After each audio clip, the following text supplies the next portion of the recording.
ಏನು ಮುತ್ತು ಅಕ್ಕ, ಇವಾಗ ಹೋಗಿ ನಿಮ್ಮ ಅಮ್ಮರ ಮನೇಲಿ ಏನು? ಹ್ಞೂ ನಮ್ಮ ಅಮ್ಮರ ಮನೇಲೇ ಇದ್ದೀನಿ. ಇನ್ನೇನು ಮಾಡೋದು? ಇಷ್ಟು ದಿವಸ ಅಂತೂ ಅಲ್ಲೂ ಇಲ್ಲೂ ಅಂತ ಅಳ್ದಾಡ್ಕೊಂಡು ಹಿಂಗೇ ಇದ್ದೆ. ಅದಕ್ಕೆ ಇವಾಗ ಹುಷಾರು ಬೇರೆ ಇಲ್ದಂಗೆ ಆಯ್ತಾ, ಪಾಪನ ನೋಡ್ಕೊಂಡು ಅಲ್ಲೇ ಇದ್ದೀನಿ. ಏನಾಗುತ್ತೆ ಆಗಲಿ ನೋಡೋಣ ಅಂತ ಹೇಳಿ ಸುಮ್ಮನೆ ಅಲ್ಲೇ ಇದ್ದೀನಿ. ನಾನೇನು ಬೇರೆ ಇನ್ನೇನು ತಲೆ ಕೆಡಿಸ್ಕೊಂಬಕ್ಕೆ ಹೋಗಲ್ಲ. ನೀವು ಯಾಕೆ ಹೋದೆ ಅವ್ರ ಹತ್ರ ಸುತ್ತಾರ್ಕೊಂಡು? ಇವಾಗ ಹೋಗ್ಬಿಟ್ರೆ ಎಷ್ಟು ಚೀಪ್ ಆಗಿಬಿಡ್ತೀರಾ ಗೊತ್ತಾ? ನಿಮ್ಮಪ್ಪ ನಿಮ್ಮಮ್ಮ ಮಾತಾಡಿಸ್ಲಿಲ್ಲ ಅಂತಂದ್ರು ನೀವು ಹೋಗಿದ್ದೀರಲ್ಲ. ಅಯ್ಯೋ ಏನಪ್ಪ, ಇವಾಗಿನ ಕಾಲದಾಗ ಹೆಂಗೆ ಬೇಕಾದರೂ ಇರ್ಬೋದಾಗಿತ್ತು. ಏ ಬಿಡು. ನನಗೆ ಅಲ್ಲೇನೆ ಸಾಕಾಗ್ಬಿಟ್ಟಿತ್ತು. ನಮ್ಮ ಅಪ್ಪ ನಮ್ಮಮ್ಮ ಎಷ್ಟೊತ್ತಿಗೆ ಮಾತಾಡಿಸ್ತಾರೋ ಅಂತೇಳಿ ಕಾಯ್ತಾ ಇದ್ದೆ. ಹೆಂಗೋ ಇವಾಗ ನಮ್ಮ ಮನೆಯಾಗೆಲ್ಲ ಕೆಲಸ ಮಾಡ್ಕೊಂಡು ಹುಡ್ಗನ್ ನೋಡ್ಕೊಂಡು ಹೆಂಗೋ ಅಲ್ಲೇ ಇದ್ದೀನಿ. ಇನ್ನೇನು ಮಾಡೋದು? ಈಗ ನಾಳೆ ದಿನ ನಮಗೂ ಏನಾದರೂ ಕಷ್ಟ ಅಂತಂದ್ರೆ ನಮ್ಮ ಅಪ್ಪ ನಮ್ಮಮ್ಮ ನೋಡ್ತಾರೆ, ನಮಗೇನಾದ್ರೂ ಅವ್ರಿಗೆ ಕಷ್ಟ ಅಂತಂದರೆ ನಾವು ನೋಡ್ತೀವಿ. ಹೆಂಗೋ ಅತ್ಲಾಗ ಇನ್ನೇನು ಮಾಡೋಕ್ಕಾಗುತ್ತೆ? ಒಂದೇ ಊರಲ್ಲೇ ಇದ್ದಾಗ ಅಡ್ಜಸ್ಟ್ ಮಾಡ್ಕೊಂಡು ಇರಬೇಕು. ಸುಮ್ಮನೆ ಯಾಕೆ ನೀನು ಎಲ್ಲರ ಹತ್ರನೂ ಚೆನ್ನಾಗಿ ಇಟ್ಕೊಂಡು ಹೋಗಿ. ನಿಮ್ಮ ಅತ್ತೆಯವ್ರ ಹತ್ರ, ಪುಣ್ಯ ಶಿವಾನಿ ಅತ್ತೆ ಹತ್ರ ಎಲ್ಲರನ್ನೂ ಮಾತಾಡಿಸ್ಕೊಂಡು ಎಲ್ಲರ ಹತ್ರ ಚೆನ್ನಾಗಿ ಇಟ್ಕೊಂಡು ಹೋಗು. ಇಲ್ಲ ಇಲ್ಲ, ನಾನು ಚೆನ್ನಾಗಿರಲ್ಲ ಬಿಡು. ನನಗೆ ಗೊತ್ತೈತೆ ಹೆಂಗಿರ್ಬೇಕು ಅನ್ನೋದು, ನನಗೆ ಚೆನ್ನಾಗಿ ಗೊತ್ತೈತೆ. ನಾನು ಯಾಕೆ ನಾನು ಯಾಕೆ ಅವ್ರ ಹತ್ರ ತೆಗ್ಗೋಗೋಣ? ನಾನು ತೆಗ್ಗೋಗೋ ಅಂತ ಮಗಳೇ ಅಲ್ಲ ಬಿಡು. ನೋಡು ಆ ಲಾಸ್ಯ ಆ ಭುವನಿಬ್ರು ಹೆಂಗೆ ಮಾತಾಡ್ತವ್ರೆ ಅಂತ. ಮೋಸ ಮಾಡ್ದ ನನಗೆ, ಮೋಸ ಮಾಡಿಬಿಟ್ಟು ಇವಾಗ ಹೆಂಗವನೆ ಹೆಂಗೆ ಮಾತಾಡ್ತವನೆ ನೋಡು. ನಾನು ಇಲ್ಲೇ ನಿನ್ಕೊಂಡು ನೋಡ್ತಾ ಇದ್ದೀನಿ. ನನಗಂತೂ ಕುದೀತಾ ಐತೆ, ನನಗೆ ನೋಡೋದಕ್ಕೆ ಆಗ್ತಾ ಇಲ್ಲ. ಅವನು ನನಗೆ ಎಷ್ಟು ಮೋಸ ಮಾಡ್ದ. ಮೋಸ ಮಾಡಿಬಿಟ್ಟು ಆ ಹುಡುಗಿ ಜೊತೆ ಇವಾಗ ಹೆಂಗವನೆ. ಅವಳಿಗೆ ಇನ್ನೂ ವಿಷಯ ಗೊತ್ತಿಲ್ಲ ಅನ್ಸುತ್ತೆ. ನಾನೇ ಹೋಗಿ ಹೇಳ್ತೀನಿ ಅವಳಿಗೆ. ಏನಂಗೆ ಮಾತಾಡ್ಕೊಂಡು ಹೆಂಗೆ ಹೋಗ್ತಾವನೆ. ಅದಕ್ಕೆ ಅವ್ನು ಹೋದ್ರೆ ಸಾಕು, ಹೋಗ್ಬಿಟ್ಟು ಅವಳಿಗೆ ಹೇಳೋಣ ಅಂತ ಅಂದ್ಕೊಂಡಿದ್ದೀನಿ. ಹೇಳ್ತೀನಿ, ಬಿಡಲ್ಲ. ಅವನು ನನಗೆ ಇಷ್ಟಪಡ್ತಾ ಇದ್ದ, ನನ್ನ ಮದುವೆ ಆಗಬೇಕಾಗಿತ್ತು ಅಂತೇಳಿ ಹೇಳ್ತೀನಿ. ಇನ್ನು ಅವಳಿಗೆ ವಿಷಯ ಗೊತ್ತಿಲ್ಲ. ಗೊತ್ತಿಲ್ದಲೇ ಅವ್ರ ಅಪ್ಪ ಅವರಮ್ಮ ಈ ವಿಷಯ ಎಲ್ಲನೂ ಮುಚ್ಚಿಕ್ಕವ್ರೆ. ಇವಳಿಗೆ ಹೇಳ್ಬೇಕು ಅಂತ ನಾನು ಕಾಯ್ತಾ ಇದ್ದೀನಿ. ಹೇಳ್ತೀನಿ ಎಲ್ಲ ಹಿಂಗೈತೆ ಅಂತೇಳಿ ಒಂದು ಲಾಸಿನ ಹತ್ರ ಮಾತಾಡ್ತೀನಿ ಹೋಗ್ಬಿಟ್ಟು. ಏನೋ ಮಾಡ್ಕೊಳಮ್ಮ ತನ್ವಿ, ನಮ್ಗಾಲೇನೆ ಈ ಜಾಗ್ಲ ಕಿತ್ತಾಟ ನನಗಂತ ಸಾಕಾಗ್ಬಿಟ್ಟೈತೆ. ಇನ್ನು ಹೆಂಗೋ ಹೊತ್ಲಾಗ ನಮ್ಮಪ್ಪ ನಮ್ಮಮ್ಮಯ್ಯ ಒಪ್ಕೊಂಡವ್ರೆ. ಮನೆಯಾಗ ಹೆಂಗೋ ನಿಮ್ಮದೇ ಒಂದು ವಾರ 15 ದಿನ ಇರೋಣ, ಪಾಪ ದೊಡ್ಡವನಾಗವರೆಗೂ ನೋಡ್ಕೊಂಬನ. ನಮ್ಮ ಸ್ವಾತಿ ಹಾಕೊಂಡು ಬೇರೆ ಡೆಲಿವರಿ ಆಗೈತಲ್ಲ, ಅದಕ್ಕೆ ನೋಡ್ಕೊಂಡು ಹೆಂಗೋ ಆರಾಮಾಗಿದ್ದೀನಿ. ಅತ್ಲಾಗಿ ಹೆಂಗನ ಮಾಡ್ಕೊಳಮ್ಮ. ನಾವೇ ಯಾತೋ ಒಬ್ರ ಬಗ್ಗೆ ಇವಾಗ ತಲೆ ಕೆಡಿಸ್ಕೊಂಬಲ್ಲ. ನಾವಾಯ್ತು ನಮ್ಮ ಕೆಲಸ ಆಯ್ತು ಅನ್ನಂಗಿದೀವಿ. ಯಾರಿಗೂ ಯಾತ ಹೇಳೋ ಅಂತ ಕಾಲ ಅಲ್ಲ. ಹೆಂಗೋ ಇವಾಗ ನಮ್ಮ ಪಾಡಿಗೆ ನಾನು ಚೆನ್ನಾಗಿದ್ದೀನಿ, ಚೆನ್ನಾಗಿರ್ತೀನಿ. ಯಾಕೆ ಸುಮ್ಮನೆ? ನಾನಂತೂ ಯಾರ ಹತ್ರನೂ ಹೋಗಲ್ಲಪ್ಪ. ತೆಗ್ಬಿಟ್ಟು ತಪ್ಪಾಯ್ತು ಅಂತೇಳಿ ನಾವು ಯಾರ ಹತ್ರನೂ ಹೋಗಲ್ಲ. ನಾವು ಹಂಗೆ ಹೋಗೋ ಅಂತ ಬುದ್ಧಿನೇ ಇಲ್ಲ ನನ್ನ ಹತ್ರ. ನೀವೇನಾದರೂ ಅಂತಂದರೆ ನನಗೆ ಹಂಗೆ ಹೋಗ್ಬೇಕಂತಂದರೆ ನನಗೆ ಇಷ್ಟನೇ ಆಗಲ್ಲ. ಅಲ್ಲ ನೋಡು, ಈ ಮುತ್ತು ಅಕ್ಕ ಹೆಂಗೆ ಹೋಗೈತೆ ಅವ್ರ ಅಪ್ಪ ಅಮ್ಮನ ಹತ್ರ.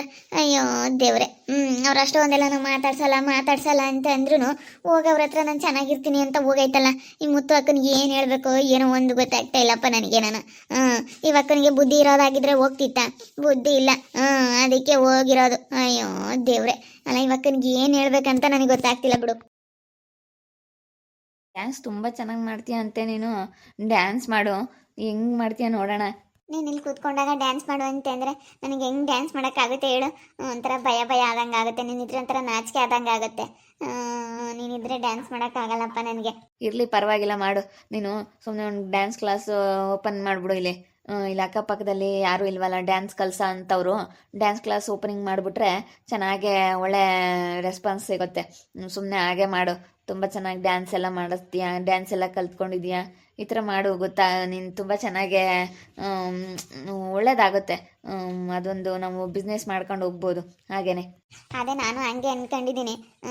ಬೆಳಗ್ಗೆ 1 ಅವರ್, ಸಂಜೆ 1 ಅವರ್ ಡ್ಯಾನ್ಸ್ ಕ್ಲಾಸ್ ಹೇಳ್ಕೊಡೋದಾದರೆ ಮಕ್ಕಳು ಬರ್ತಾರೆ, ಇನ್ನೇನು ಸ್ಕೂಲಿಗೆ ಹೋಗ್ತಾರೆ. ಬೆಳಗ್ಗೆ ಬೇಗ 8 ಗಂಟೆಯಿಂದ 9 ಗಂಟೆಗೆ ನಾನು ಡ್ಯಾನ್ಸ್ ಕ್ಲಾಸು 7:30 ಇಂದ 8:30ವರೆಗೂ ಮಾಡಿದ್ರೂ ಸಾಕು.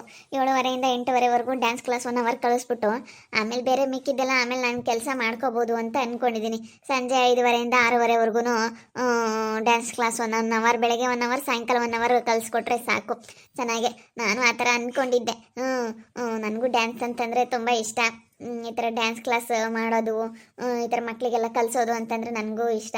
ಅದಕ್ಕೆ ನೀನು ಮನೆ ಹತ್ರನೇ ಕೂತ್ಕೊಂಡು ಆ ಥರ ಮಾಡೋಣ ಅಂತ ಅಂದ್ಕೊಂಡಿದ್ದೀನಿ. ನೋಡೋಣ, ಅದೆಲ್ಲ ಟ್ರೈ ಮಾಡ್ತೀನಿ. ಒಂದು ಡ್ಯಾನ್ಸ್ ಕ್ಲಾಸ್ ಕಲಿಸೋದಕ್ಕೆ ಮಕ್ಕಳಿಗೆ ಒಂದು ಅದರದ್ದೇ ಆದ ಜಾಗ ಇರಬೇಕು, ಏನೂ ಡಿಸ್ಟರ್ಬೆನ್ಸ್ ಇರಬಾರ್ದು. ಆ ಥರ ಒಂದು ರೂಮ್ ಉಳ್ಕೊಬಿಟ್ಟು ಮಾಡಬೇಕು ಅಷ್ಟೇ. ನಮ್ಮ ಮನೆ ಮೇಲೇ ಇನ್ನೊಂದು ಮನೆ ಐತಲ್ಲ, ಅಲ್ಲೇ ಸ್ಟಾರ್ಟ್ ಮಾಡ್ಬೋದು. ಚೆನ್ನಾಗೈತೆ, ಅಗಲವಾಗಿ ಜಾಗ ಎಲ್ಲನ ಚೆನ್ನಾಗೈತೆ. ನಾವೊಂದು ರೂಮ್ ಬೇರೆ ಮಾಡಿದ್ವಿ, ಆ ರೂಮ್ ಬೇರೆ ಇದೆ. ಆರಾಮಾಗಿ ಮಾಡ್ಕೊಂಡು ಹೋಗ್ಬೋದು. ಲಾಸ್ಯ ಮಾಡು. ಮಕ್ಕಳಿಗೆಲ್ಲ ನೀನು ಡ್ಯಾನ್ಸ್ ಎಲ್ಲ ಹೇಳ್ಕೊಡೋದು ಅದೆಲ್ಲ ಮಾಡ್ತಾಯಿರು. ಕಿಸ್ಕೊಂಡು ಹೆಂಗೆ ಮಾತಾಡ್ತಾವನೆ, ಥೂ, ನನಗೆ ಮೋಸ ಮಾಡಿಬಿಟ್ಟು ಇವಳ ಜೊತೆಗೆ ಹೆಂಗೆ ಮಾತಾಡ್ತಾವನೆ. ನನಗಂತೂ ನನಗೆ ಇವತ್ತು ತಡ್ಕೊಂಬಕ್ಕಾಗ್ತಾ ಇಲ್ಲ. ಇವಳು ಚೆನ್ನಾಗವಳೆ, ಇಂಥ ಒಳ್ಳೆ ಹುಡುಗಿ ಸಿಗ್ತಾಳೆ ಅಂತ ನಾನು ಅಂದ್ಕೊಂಡಿರಲಿಲ್ಲ. ನಾನೇನೋ ಅಂದ್ಕೊಂಡಿದ್ದೆ, ಇದೇನೋ ಆಗ್ತೈತೆ. ಅದಕ್ಕೆ ನನಗಂತೂ ನಿಜ ತಡ್ಕೊಳಕ್ಕಾಗ್ತಾ ಇಲ್ಲ, ಅಷ್ಟು ಹೊಟ್ಟೆ ಉರಿದು ಹೋಗ್ತೈತೆ. ಏನು ಮಾಡೋಣಪ್ಪ ಅನ್ನಿಸ್ತೈತೆ ನನಗೆ. ಸರಿ ಸರಿ ಆಯಿತು, ನೋಡೋಣ. ಅಲ್ಲಿ ಡ್ಯಾನ್ಸ್ ಕ್ಲಾಸ್ ನಡೆಸೋದಕ್ಕೆ ಚೆನ್ನಾಗಿದ್ರೆ ಫೇಸು ಮಾಡೋಕ್ಕಾಗುತ್ತೆ. ಇಲ್ಲಿ ನಮ್ಮ ಅಮ್ಮ ನಂಗೆ ಅಂತಿತ್ತು, ಅಮ್ಮ ಇಲ್ಲಿ ಡ್ಯಾನ್ಸ್ ಕ್ಲಾಸು ಹೇಳ್ಕೊಡೋದು ಅದೆಲ್ಲ ಮಾಡಿದ್ರೆ ನೀನು ಚೆನ್ನಾಗಿದೆ ಆಗುತ್ತೆ ಅಂತ. ಡ್ಯಾನ್ಸಲ್ಲಿ ನಾನು ತುಂಬ ಫಾಸ್ಟ್ ಇದ್ದೀನಿ. ಎಲ್ಲ ಡ್ಯಾನ್ಸು ಪ್ರತಿಯೊಂದು ಥರದ್ದೆಲ್ಲ ಸ್ಟೆಪ್ಸು ಎಲ್ಲ ಪ್ರತಿಯೊಂದು ನಾನು ಹೇಳ್ಕೊಡ್ತೀನಿ. ನಾನು ಈಗ ಕಲ್ತ್ಕೊಂಡಿದ್ದೀನಿ. ನಾನು ಡ್ಯಾನ್ಸ್ ಕ್ಲಾಸಿಗೆ ಹೋಗಿದ್ದೆ. ಡ್ಯಾನ್ಸ್ ಅಂತಂದರೆ ನನಗೆ ತುಂಬ ಇಷ್ಟ ಅಲ್ಲ, ಅದಕ್ಕೆ ನಾನು ಡ್ಯಾನ್ಸ್ ಕ್ಲಾಸ್ ಶುರು ಮಾಡಿದ್ರೆ ಮುಂದೆ ಒಳ್ಳೆ ಇದಾಗುತ್ತೆ ಅಂತ ಅಂದ್ಕೊಂಡಿದ್ದೀನಿ. ಮಾಡ್ತೀನಿ ಬಿಡು, ಮಾಡ್ತೀನಿ. ನಮ್ಮಮ್ಮನೂ ಹೇಳ್ತಾ ಇತ್ತು ಮಾಡಮ್ಮ ಮಾಡಮ್ಮ ಅಂತ. ಇನ್ಮೇಲೆ ಶುರು ಮಾಡ್ತೀನಿ ಭುವನ್. ಶುರು ಮಾಡಿಬಿಟ್ಟು ಇನ್ನು ನಾನು ಮಾಡ್ಕೊಳ್ಳೋದು ನೋಡ್ತೀನಿ, ನೋಡೋಣ. ನಾನೊಂದು ಬಿಸ್ನೆಸ್ ಶುರು ಮಾಡ್ತೀನಿ, ನೀನೊಂದು ಬಿಸ್ನೆಸ್ ಶುರು ಮಾಡು. ಒಟ್ಟಿನಲ್ಲೇನೋ ನಾವು ಮುಂದೆ ಲೈಫಲ್ಲಿ ಚೆನ್ನಾಗಿರಬೇಕು ಅನ್ನೋದೇ ನನ್ನ ಆಸೆ ಲಾಸ್ಯ. ನಾವಿಬ್ಬರು ಚೆನ್ನಾಗಿದ್ದುಬಿಟ್ರೆ ಯಾರೇನೋ ಮಾತಾಡಲ್ಲ. ಅದಕ್ಕೆ ನಾವಿಬ್ಬರು ಚೆನ್ನಾಗಿರ್ಬೇಕಂತ ನಾನು ಅದನ್ನೇ ಯೋಚನೆ ಮಾಡ್ತಾ ಇದ್ದೀನಿ. ಏನಾದರೂ ಒಂದು ಒಳ್ಳೊಳ್ಳೆ ಐಡಿಯಾಗಳು ನಾನು ಮಾಡ್ತಾ ಹೋಗ್ತಾ ಇದ್ದೀನಿ. ಮುಂದೆ ಹೆಂಗೋ ಚೆನ್ನಾಗಿರ್ತೀವಿ, ಹೆಂಗೋ ಮಾಡ್ತಾ ಹೋದ್ರೆ ಅಂತ ಅಂದ್ಕೊಂಡಿದ್ದೀವಿ. ನೋಡ್ತಾ ಇದ್ರೆ ನಿಜ ನನಗೆ ಹೊಟ್ಟೆ ಉರಿದು ಹೋಗ್ತೈತೆ, ತಡ್ಕೊಳಕ್ಕಾಗ್ತಾ ಇಲ್ಲ. ಏನು ಮಾಡೋಣಪ್ಪ, ಇದನ್ನೇನಾದರೂ ಮಾಡಿ ಇವಳು ಇವನು ಇಬ್ಬರು ದೂರ ಆಗಬೇಕು, ಹಂಗೆ ಮಾಡಬೇಕು. ಏನು ಮಾಡೋಣ ಅಂತ ನಾನು ಏನು ಮಾಡೋಣ ಅಂತ ಯೋಚನೆ ಮಾಡ್ತಾ ಇದ್ದೀನಿ. ಆದ್ರೂ ನನಗೆ ಯಾವುದು ಒಳ್ಳೆ ಐಡಿಯಾ ಸಿಗ್ತಾ ಇಲ್ಲ. ನನಗೆ ನಿಜ ಇವರಿಬ್ಬರೂ ದೂರ ಮಾಡಬೇಕು ಅಂತ ಅಂದ್ಕೊಂಡಿದ್ದೀನಿ. ಆದರೆ ಏನು ಮಾಡೋದು ಅಂತ ತುಂಬ ಯೋಚನೆ ಶುರುವಾಗೈತೆ.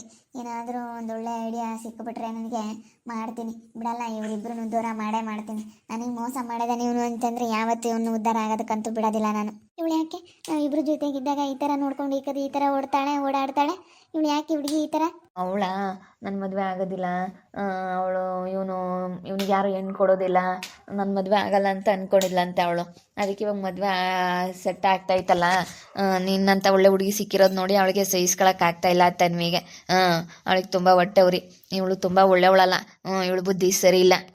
ಅವಳಿಗೆ ಈ ಥರ ಹೊಟ್ಟೆ ಉರಿ ಇರೋದ್ರಿಂದನ ಹಂಗೆ ನಾವಿಬ್ಬರು ಜೊತೆಲಿದ್ರೆ ಸಾಕು ನೋಡ್ಕೊಂಡು ಹೋಗ್ತಾ ಇರ್ತಾಳೆ ಭುವನ್. ನಾನು ತುಂಬ ಸಲ ಅಬ್ಸರ್ವ್ ಮಾಡಿದ್ದೀನಿ. ಅವಳು ನನಗೆ ಮಾತಾಡ್ಸೋದಕ್ಕೆ ಟ್ರೈ ಮಾಡ್ತಾವಳೆ. ನಾವಿಬ್ರು ಜೊತೆಗಿದ್ದಾಗ ನೋಡಿಕೊಂಡು ಒಂಥರ ಏನೋ ಒಂಥರ ಮಾಡ್ತಾವಳೆ. ನನಗೆ ಅದೇ ಗೊತ್ತಾಯಿತು, ಇವಳು ಯಾಕೆ ಈ ಥರ ಮಾಡ್ತಾವಳೆ ಅಂತ ನಾನು ಅಲ್ಗೂ ಅಬ್ಸರ್ವ್ ಮಾಡಿದೆ. ಅವಳ ಮಾತುಗಳೆಲ್ಲ ಏನೂ ಕೇಳಕ್ಕೆ ಹೋಗ್ಬೇಡ. ಅವಳೇನಾದರೂ ಮಾತಾಡ್ಸಿದ್ರೆ ನೀನು ಮಾತಾಡೋಕ್ಕೆ ಹೋಗ್ಬೇಡ. ನಾವಿಬ್ಬರು ಖುಷಿಯಾಗಿರೋದಕ್ಕೆ ಪ್ರಯತ್ನ ಪಡ್ಬೇಕಷ್ಟೇ ಲಾಸ್ಯ. ಇನ್ನು ಅವಳು ತನ್ವಿ ಮಾತು ಏನು ಕೇಳಕ್ಕೆ ಹೋಗ್ಬೇಡ. ಅವಳು ಮಾತಾಡ್ಸಿದ್ರು ಮಾತಾಡ್ಬೇಡ, ಸರಿಯಾಗಿ ಹೇಳ್ಬಿಡು. ಅವಳು ಏನಾದರೂ ಮಾತಾಡ್ಸಿದ್ದಾಳೆ ನಿನ್ನ ಅಂತಂದರೆ ಸರಿಯಾಗಿ ಉಗಿದ್ಬಿಡು. ಗೊತ್ತಾಗಲ್ವ ಈ ಥರ ಕೆಲಸ ಮಾಡೋದಕ್ಕೆ ಯಾಕೆ ಹಿಂಗೆ ಮಾಡ್ತಾ ಇದೆಯಾ? ನಿಂದು ಎಷ್ಟಾಯ್ತೋ ಅಷ್ಟು ನಿನ್ನ ಕೆಲಸ ನೀನು ನೋಡ್ಕೊಂಡು ನಿನ್ನ ಪಾಡಿಗೆ ನೀನು ಬಿದ್ದಿರೋದು ಕಲಿ. ನನಗೇನಕ್ಕೆ ಮಾತಾಡ್ಸೋದಕ್ಕೆ ಬತ್ತಿ ಅಂತೇಳಿ ಚೆನ್ನಾಗಿ ಉಗ್ದಾಕ್ಬಿಟ್ರೆ ಮತ್ತೆ ಇನ್ಯಾವತ್ತೋ ನೀನು ಮಾತಾಡ್ಸೋದಕ್ಕೆ ಬರೋದಿಲ್ಲ ಅವಳು. ನೋಡಿದ್ರಲ್ಲ ವೀಕ್ಷಕರೇ, ನನಗೆ ಡ್ಯಾನ್ಸ್ ಅಂತಂದರೆ ತುಂಬ ಇಷ್ಟ. ನಾನು ಡ್ಯಾನ್ಸ್ ಕ್ಲಾಸ್ ಓಪನ್ ಮಾಡಿ ಡ್ಯಾನ್ಸ್ ಮಕ್ಕಳಿಗೆಲ್ಲ ಹೇಳ್ಕೊಡೋದು. ಈ ಕಡೆ ಅಕ್ಕಪಕ್ಕದ ಊರಲ್ಲೆಲ್ಲ ಯಾವುದೂ ಇಲ್ಲ ಡ್ಯಾನ್ಸ್ ಕ್ಲಾಸಿಂಗ್ ಈ ರೀತಿ ಎಲ್ಲ ಇರೋದು. ಅದಕ್ಕೆ ಬೆಳಗ್ಗೆ 1 ಅವರ್ ಸಾಯಂಕಾಲ 1 ಅವರ್ ಈ ರೀತಿ ಮಕ್ಕಳಿಗೆ ಡ್ಯಾನ್ಸ್ ಕಲಿಸೋದು, ಡ್ಯಾನ್ಸ್ ಕ್ಲಾಸ್ ಶುರು ಮಾಡೋಣ ಅಂತ ಅಂದ್ಕೊಂಡಿದ್ದೀವಿ.